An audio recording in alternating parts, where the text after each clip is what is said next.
आज पूरे देश में जिस तरह से ये आवाज बुलंद हुई है, ये आवाज इसलिए बुलंद हुई है क्योंकि ये एहसास हो गया है कि महाबोधि महाविहार हमारे हाथ में नहीं है।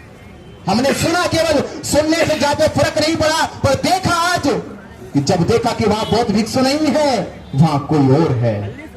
वहां बौद्ध भिक्षु वंदना नहीं करा रहा है, पंचशील नहीं दे रहा है, बुद्ध के विचारों को, दर्शन को नहीं बता रहा है, बल्कि वहां पंडित अपने कर्मकांड को करा रहा है। यह एहसास हुआ हमें, तो यह एहसास हुआ तो हमारे जज्बात जगने लगे, हमारे विचार बाहर आने लगे कि गलत हो रहा है। ये गलत जो हो रहा है बौद्धों को पता चल गया, बौद्ध भिक्षुओं को पता चल गया, पर भारत की सरकार को, बिहार सरकार को और भारत के तमाम उन संगठनों को जो देश की जिम्मेदारी उठाते हैं, जो कहते हैं कि देश में जब कभी भी कोई गलत होगा, जब देश के बीच में, समाज के बीच में कोई गलत होगा तो हम उनका साथ न्याय करेंगे। तो देश के बड़े बड़े संगठन, बड़े बड़े जो ऑर्गेनाइजेशंस हैं, उन लोगों ने अब तक बौद्ध भिक्षु की आवाज नहीं सुनी। इसका मतलब है कि जानबूझकर बौद्धों के साथ गलत किया जा रहा है। अगर ये जानबूझकर किया जा रहा है तो अब आपको ये जानबूझकर करने नहीं देना। अपने पर 30 दिन से बौद्ध भिक्षु बैठकर धरना दे रहा, ये बात पूरे देश में पूरा बौद्ध समाज देख रहा है, सुन रहा है, वो समझ रहा है कि ये हो क्या रहा है देश में। हम किसी के मंदिर पे कब्जा नहीं कर रहे हैं, ये किसी के मंदिर पे कब्जा करने का धरना नहीं है, ये किसी धार्मिक स्थलों को, किसी संप्रदाय को ठेस पहुंचाने का धरना नहीं है, ये किसी की धार्मिक भावना को आहत करने का धरना नहीं है। ये धरना है बौद्धों की विरासत का, ये धरना है बौद्धों के स्वाभिमान का, ये धरना है बौद्धों को महाबोधि महाविहार वापस लौटाने का। क्या ये धरना हमारा सरकार को नजर नहीं आता? क्या ये धरना देश को नजर नहीं आता? क्या देश के बुद्धिजीवी लोग, सरकार में बैठे बड़े बड़े अधिकारी, मंत्रीगण, क्या वो ये बात सरकार से नहीं पूछ सकते कि जो बौद्ध लोग, जो बौद्ध भिक्षु 30 दिन से बैठे हैं, वो 30 दिन से एक ही मांग कर रहे हैं, दूसरी मांग नहीं है, तीसरी मांग नहीं है, चौथी मांग नहीं है, एक ही मांग है, एक ही उम्मीद लेकर बैठे हैं, शांति से बैठे हैं, किसी को कोई परेशानी नहीं कर रहे हम। यही मांग हमारी है कि बौद्धों को महाबोधि विहार सौंप दिया जाए। और क्यों सौंप दिया जाए?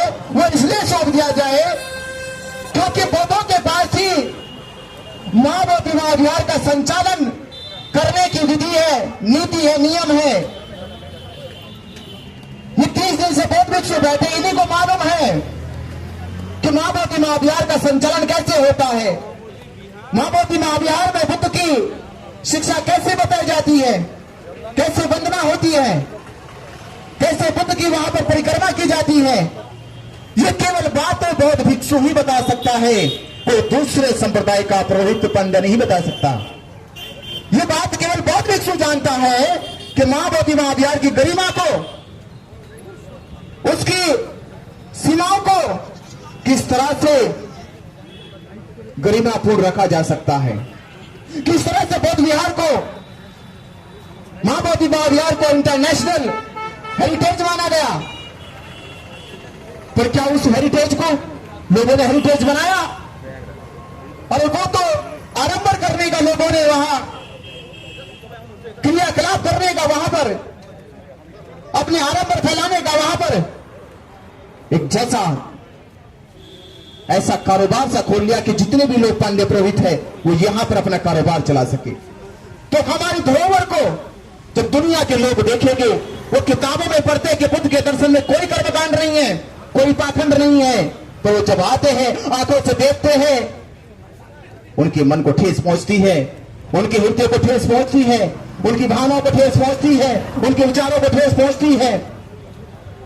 तो हम नहीं चाहते कि भारत पे आने वाला श्रद्धालु, भारत पे आने वाला बुद्ध का अनुयायी, वो जब यहां पर आए तो वह जो सोच कर आता है, वो जो पढ़कर आता है, जो बुद्ध के बारे में जो सुनकर आता है, उसको महाबोधि महाविहार में वैसा ही मिलना चाहिए।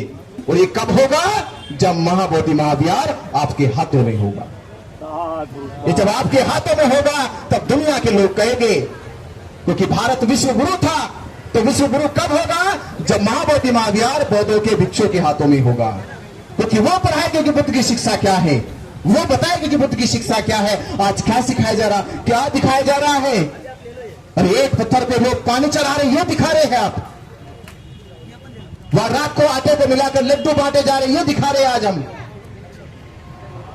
तो मैं कह रहा हूं, आज पूरे देश में जिस तरह से ये आवाज बुलंद हुई है, ये आवाज इसलिए बुलंद हुई है क्योंकि ये एहसास हो गया है कि महाबोधि महाविहार हमारे हाथ में नहीं है। हमने सुना, केवल सुनने से ज्यादा फर्क नहीं पड़ा, पर देखा आज कि जब देखा कि वहां बौद्ध भिक्षु नहीं है, वहां कोई और है। वहां बौद्ध भिक्षु वंदना नहीं करा रहा है, पंचशील नहीं दे रहा है, बुद्ध के विचारों को, दर्शन को नहीं बता रहा है, बल्कि वहां पंडित अपने कर्मकांड को करा रहा है। यह एहसास हुआ हमें, तो यह एहसास हुआ तो हमारे जज्बात जगने लगे, हमारे विचार बाहर आने लगे कि गलत हो रहा है। ये गलत जो हो रहा है बौद्धों को पता चल गया, बौद्ध भिक्षुओं को पता चल गया, पर भारत की सरकार को, बिहार सरकार को और भारत के तमाम उन संगठनों को जो देश की जिम्मेदारी उठाते हैं, जो कहते हैं कि देश में जब कभी भी कोई गलत होगा, जब देश के बीच में, समाज के बीच में कोई गलत होगा तो हम उनका साथ न्याय करेंगे। तो देश के बड़े बड़े संगठन, बड़े बड़े जो ऑर्गेनाइजेशंस हैं, उन लोगों ने अब तक बौद्ध भिक्षु की आवाज नहीं सुनी। इसका मतलब है कि जानबूझकर बौद्धों के साथ गलत किया जा रहा है। अगर ये जानबूझकर किया जा रहा है तो अब आपको ये जानबूझकर करने नहीं देना। अब आपको अपने हक अधिकारों के लिए, जिस तरह से देश में ये चिंगारी फैली है, मैं फिर से कहूंगा, मैं बार बार अपील कर रहा हूं कि संख्या बढ़ती जा रही है। फोन पे बात हो रही है, लोग कह रहे हैं कि 16 तारीख से लोगों की बड़ी संख्या बोध गया आ रही है।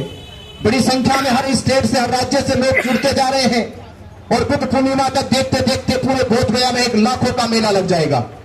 लाखों का मेला देखेगा कि बौद्धों की ताकत क्या है।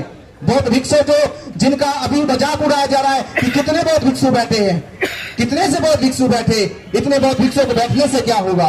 तो मैं कह रहा हूं कि बौद्ध भिक्षु बैठे हैं, इसका मतलब है कि लाखों का एक बौद्ध भिक्षु बैठा है। और इन बौद्ध भिक्षु की ताकत देखना, धीरे धीरे महाबोधि महाविहार के लिए बुद्ध पूर्णिमा में लाखों लोग यहाँ एकजुट होने वाले हैं। मेरा मीडिया के माध्यम से, सोशल मीडिया के सभी धम बंधुओं से जो इस आंदोलन को अपने मीडिया के चैनल से, अपने सोशल मीडिया के प्लेटफॉर्म से पूरे देश में फैलाने का, पहुंचाने का काम कर रहे, मैं ये कहूंगा, ये अपील करूंगा अपने बहुजन समाज, बौद्ध समाज से कि वो समझ ले कि आपकी आवाज को, आपकी बात को और आपके हकों को दिखाता कौन है, और जो दिखाता है उसी को आप देखो। जो आपको आपके हक अधिकार की बात दिखाता हो, सुनाता हो, आप उसको सुनो, उसको देखो। मैं एक चीज अंत में कह रहा हूं आपसे, मुझसे कहा कि भंते जी एफआईआर हो गई है, अब डर गए होंगे। मैं डरा नहीं हूं, और मैं नहीं डरा क्योंकि मेरे बाबा साहब अम्बेडकर नहीं डरे थे, मेरे प्रियदर्शी सम्राट अशोक नहीं डरे थे।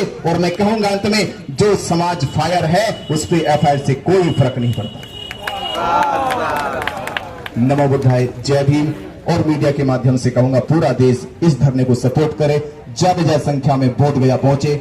मैं भंते विनाचार्य आप सभी से अपील करता हूं कि आप सभी राज्यों से, गांव से, शहरों से निकलकर बोध गया की धरती पे पहुंचे। नमो बुद्धाय, जय भीम।